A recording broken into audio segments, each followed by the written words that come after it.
in this new climate, Kickstarter, you're seeing some really interesting things, because there are some games that are developing their own IP, right. but you're also seeing a lot of the new companies, or the established companies that want a cash cow.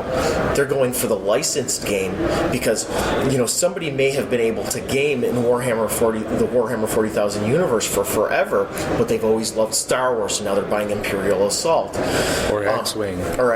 So it's a really interesting climate right now, because people they're looking for something new. They've been in the veterans particularly been invested in 40K for so long. They're kind of tired of it. They've been at it for forever, and so now you see a lot of fracturing, and some people they're gravitating to Infinity because they like the style of it, or Malifaux because it's visually and aesthetically it's so different, right? But at the same time, there are some people that are just like, okay, I'm older, I've got kids and what have you. I'm just going to do X because it's a nice, simple buy-in. It's a good situation for somebody who doesn't have as much time or what have you. But I think that's ultimately it. Is that people have been so invested in one thing for so long, they're finally at a point where now it's time for something new. That was a really long answer to no, that's short that's question. fine. No, it's exactly what I was looking for. Is I've noticed something very similar, at least in my own life, that I started out playing 40K and then got into War Machine because it was interesting. And at the time, like I go through phases of like, all right, I really like 40K, I really like playing it, I really like working on my armies, and then other times where I'm just like, what, I just want to go work on my Malifaux. Yep. So I find that cycling between them actually keeps them all fresh. Yeah. Which is nice, and unfortunately you see a lot of people abandoning entirely a game like 40K just because of personal reasons, but then they pick up like 2 other games. Yeah. And so it's unfortunate that the game gets left behind, but the range is being expanded. So it's really interesting to see how many people are double or triple dipping within the gaming world. I want to see if that continues going. Yeah, I honestly think it will, and the reason being is that when I first got into Games Workshop games, they had the specialist ranges, and so you still were involved in those worlds, but you were exploring it in a whole new way. And so, playing Battlefleet Gothic or playing Gorka Morka, it was, you're playing 40K in a sense, it's the same worlds, but it's a completely different angle on it.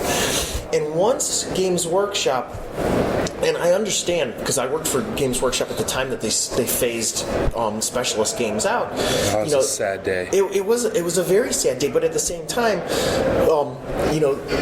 there's a whole lot of investment into those specialist games that doesn't give them the return that these mass battle games do. Right. And so I could understand, particularly, once somebody had, 2 or 3 gangs for Mordheim or for Necromunda, their buy-in is done. Yeah. And so, they would have to keep investing into more content to only have somebody buy 1 box of models. Whereas when you're buying an entire army, if somebody decides to, dip into another faction, they're still dropping $500, $600. So why doesn't Weird and other small skirmish games that really all you do need is 1 or 2 crews, but the reality is that lots of people buy every single crew they can, unless it's a faction they really hate. So why didn't that work for Necromunda Mordheim? I think a lot of people did do that, but at the same time, there was really only so far that you could go, and there was also the one problem was the shiny and new syndrome, because there was less gamers then, or less miniature gamers, and since Games Workshop, they had actually had their specialist games on a 2-year cycle. Each specialist game was out for 2 years. They pushed it for 3 months with like hard White Dwarf content. Then they spaced it out for the next 3 months, and then kind of phased it out until 2 years later they would release the next specialist game, and that was the cycle that it was on. And what you ran into, at least as I saw with the customer base at my Games Workshop store, is that I had people that were coming in. They're like, I bought into Battlefleet Gothic, but I never, I played a couple of times and then didn't play it again. And then I bought into this and I played it a couple of times and I didn't play it again. And I don't think that there really was the sustainability because the community wasn't as large for that rapid. Whereas now, you look at like here at Adepticon, the reason why they moved into this larger convention space is because they've been growing every year for years now, and they had just gotten to the point where they were busting out of the seams. And this year, I was talking to one of the organizers, and as I understand it, the Games Workshop events are actually more poorly attended than they always sold out every year. And I remember 2 years ago. The team event and and all the other events, they were sold out within an hour. Yeah. Whereas this year, during pre-reg, all of the 40K events did not all sell out. Okay. And this was the first year that really had happened. And so, and then he was also saying that events like the Malifaux and War Machine events actually have grown in size, and that shows that the community these people have become invested in these new games, and those games are growing as well. And it's a fantastic state of affairs. And I don't think in any way, shape, or form it's like the death knell for Games Workshop. Right. I know people like to say that on the internet. They are still the big dog. They are still the standard. It's very true. The people that say that on the internet, it's internet tough guys, internet armchair pundits. Even look as at their financials. They are going down, but they're still huge. Exactly. And even as a game designer myself, I hate to say it like this, but you would have to pry my Dark Angels army out of my cold dead hands. It's just one of those. It's the same for my word bearers, man. Nobody's going anywhere near those. So yeah. Awesome. So let's see. You've got one miniature in production right now. Yes. Is that correct? Yeah. Take us through, because you're obviously getting ready to do more, especially with the Kickstarter coming up. Mm-hmm. Tell us about your Kickstarter, and then afterwards I want to talk about the design process of getting miniatures in going. Okay.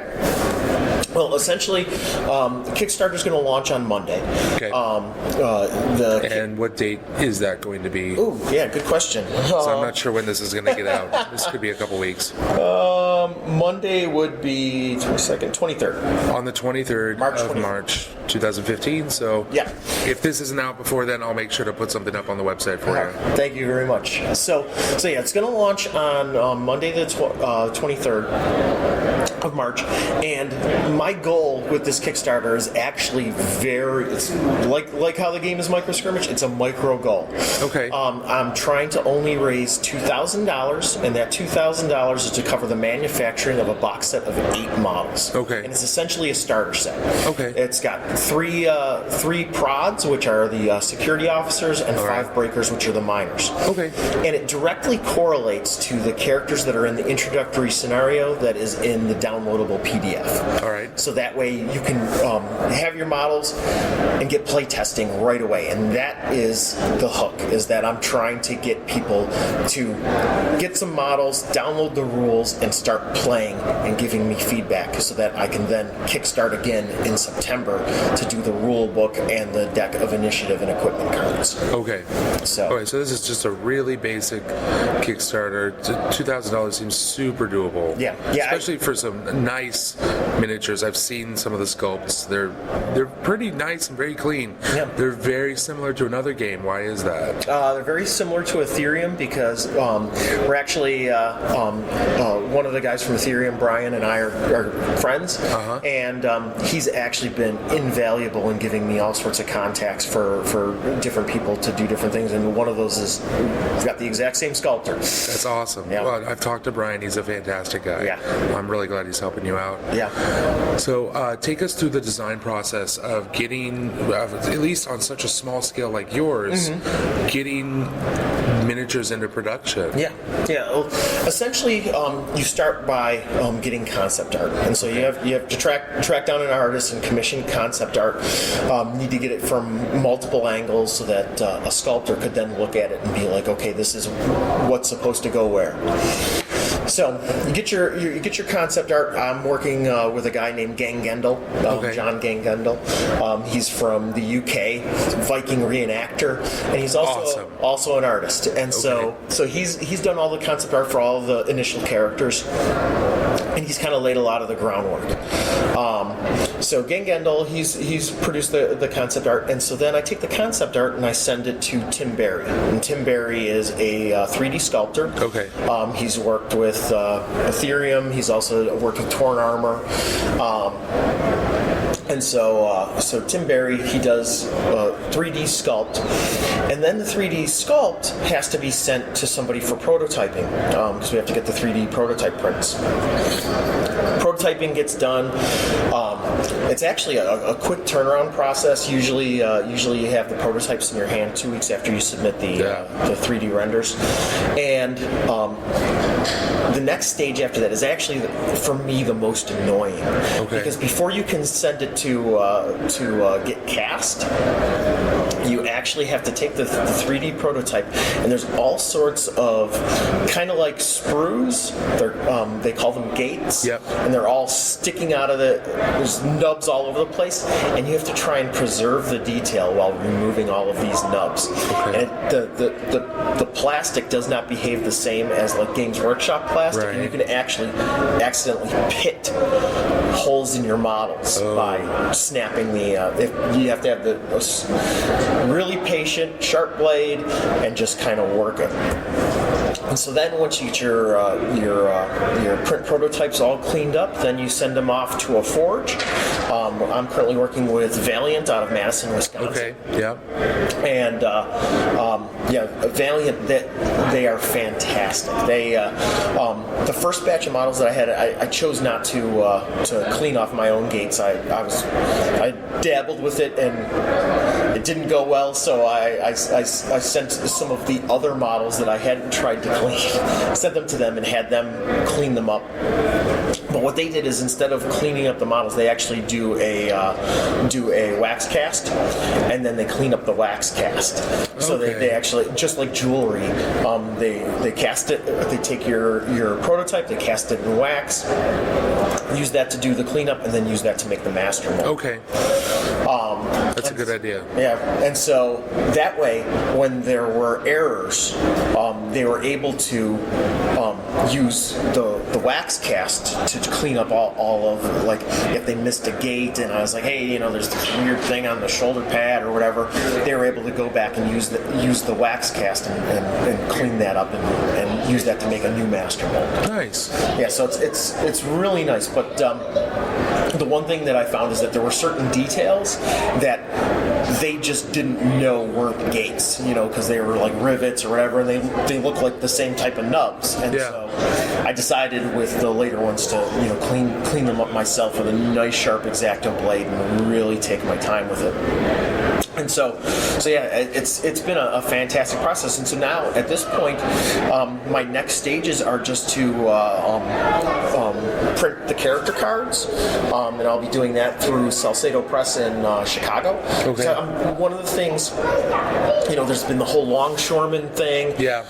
I also, I'm one of those people that I prefer the idea of staying local, working with people that I can actually meet face to face, and at the same time, my carbon footprint isn't as big if I'm working with people locally instead of having stuff shipped all the way over from China.